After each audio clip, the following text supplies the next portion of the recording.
So, okay, this then brings me to my next question, which is you've always been about the songs, it's what you said.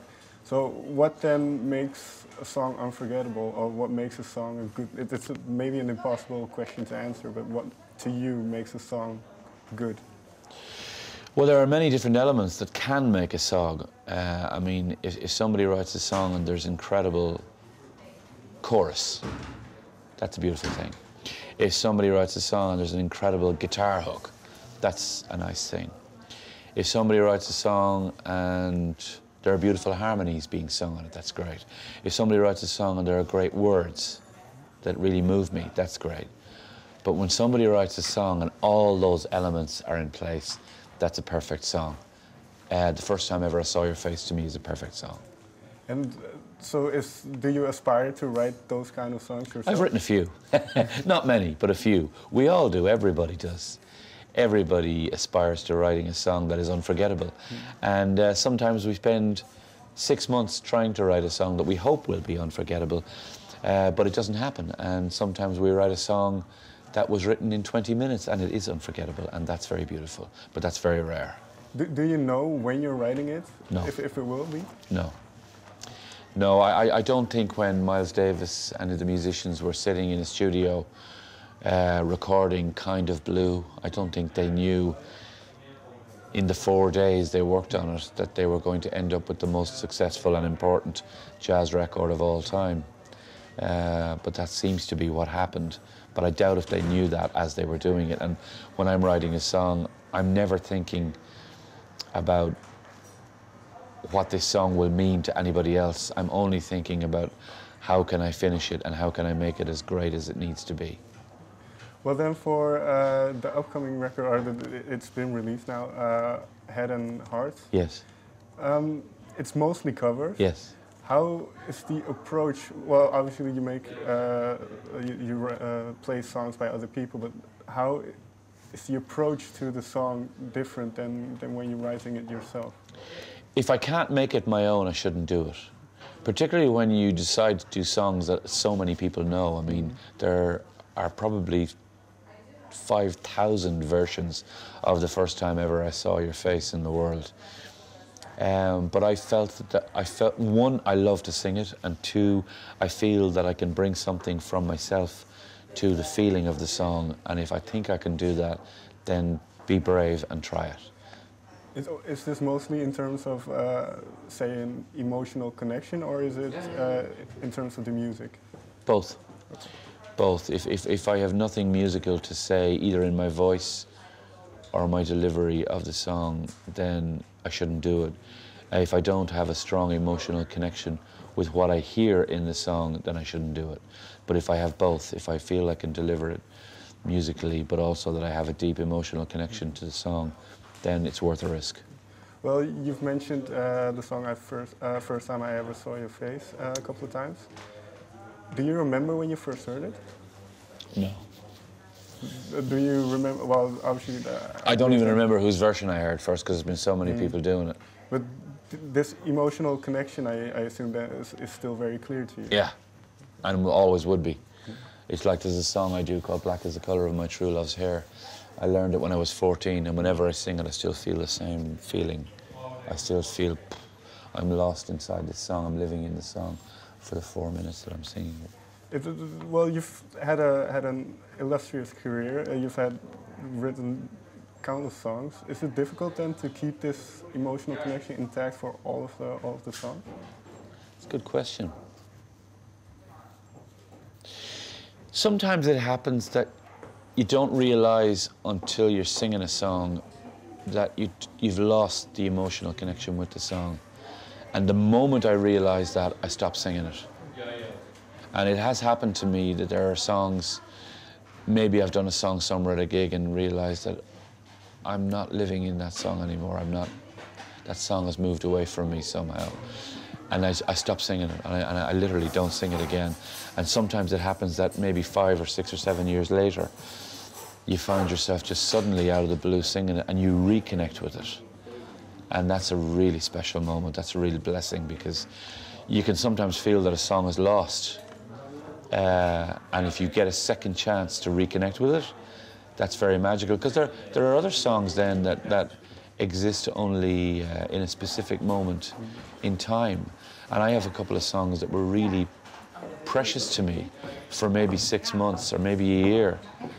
And then it's the reason for the song has somehow disappeared and you never sing it again. That doesn't make it any less important. I mean, it's like if you're lucky enough to be with somebody that you really like and maybe you're together for 2 weeks or 3 weeks or 3 days, but there's a beautiful connection. But for whatever reason, that connection is gone and you go your separate ways. But whenever you think of that person, you remember that beautiful time you shared together. So I have songs that I love that I don't sing anymore. But once you reconnect to these songs, then is it the original meaning that you reconnect with, or do they evolve in a sense as well? That's a good question.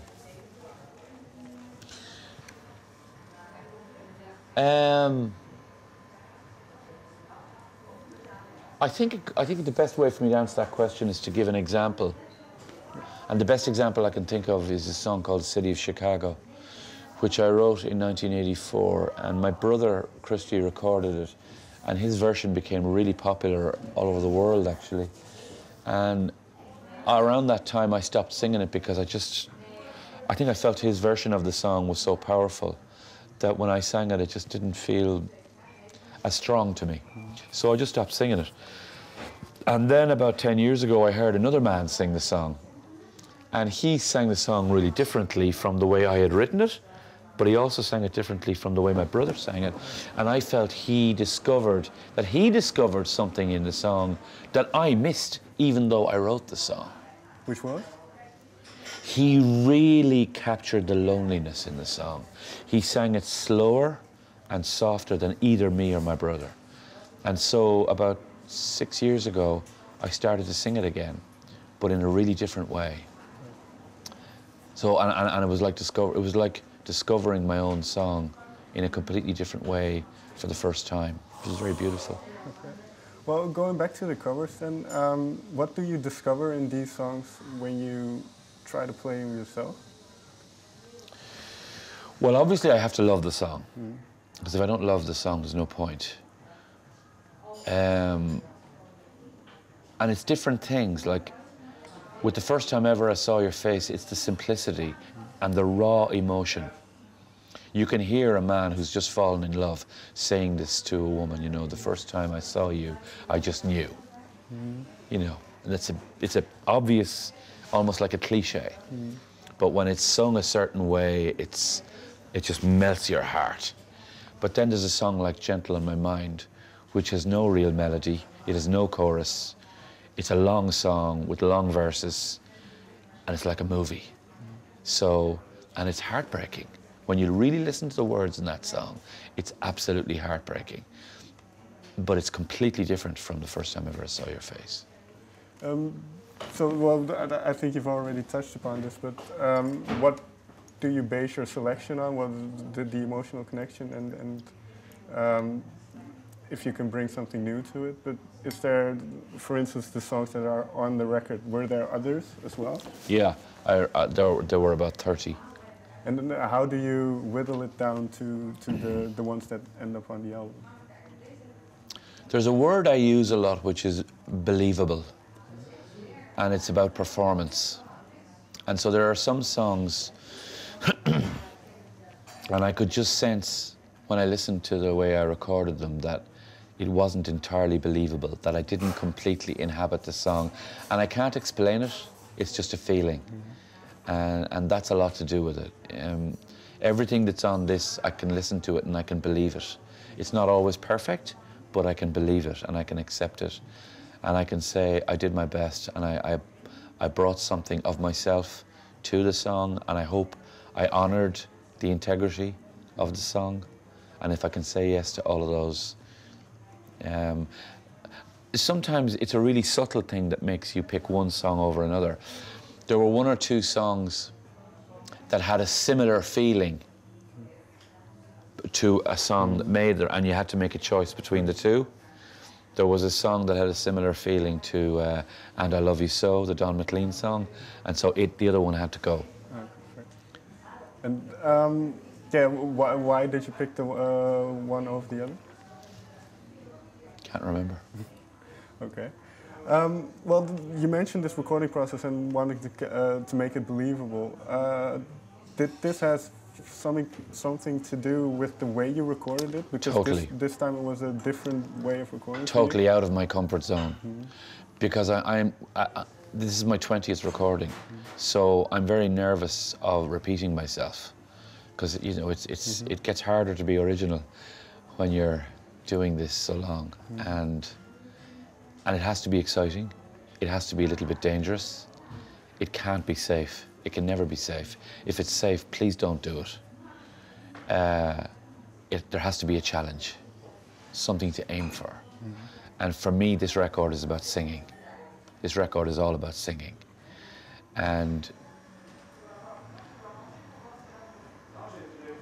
I got this idea to work with these three individuals, and it happened very quickly.